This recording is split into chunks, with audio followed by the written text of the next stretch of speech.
Hello everyone and welcome back to my channel Edmond Medaros, and for today's quick tutorial and I'm going to show you guys on how to resolve if you're coming across a POA Bundler Win32 virus or potentially harmful content you're experiencing on your Windows 10 or Windows 11 computer with the message show this app has been blocked. POA Bundler Win32 failed. This threat or app might not be completed remediated. This program has potentially unwanted behavior.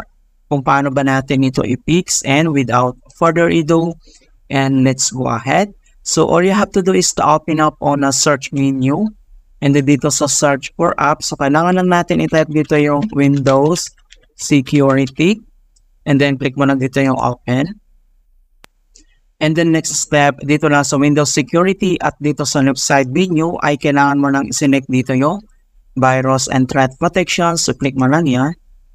And then dito sa Virus, Threat and Protections, so dito lang sa current threat, so kailangan lang natin itong mag-scan. Okay? So i-click mo lang itong scan, and then dito naman sa kanyang scan options, nandito yung ating pwede nating i-select. So I would suggest na i-force scan natin. Okay? So i-click mo lang yan.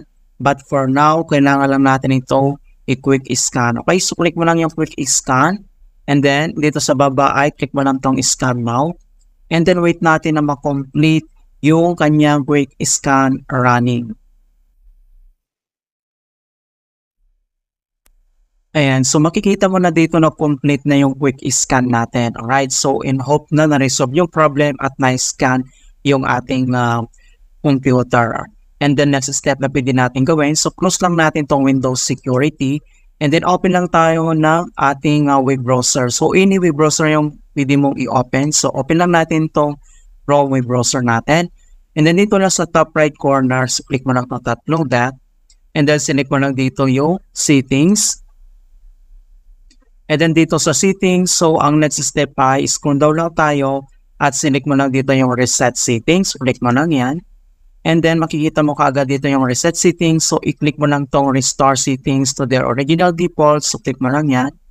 So makikita mo na dito na reset settings. So nandito yung mga pwedeng mangyari kapag nag-reset ka. Alright. So reset some Chrome settings, disable extensions, delete cookies, and other temporary site data. And then next, click mo lang dito yung reset settings.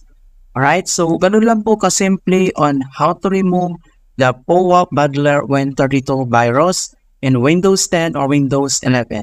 And please don't forget to like this video, subscribe to my channel for more quality content. Thank you guys, and see you in my next tutorial.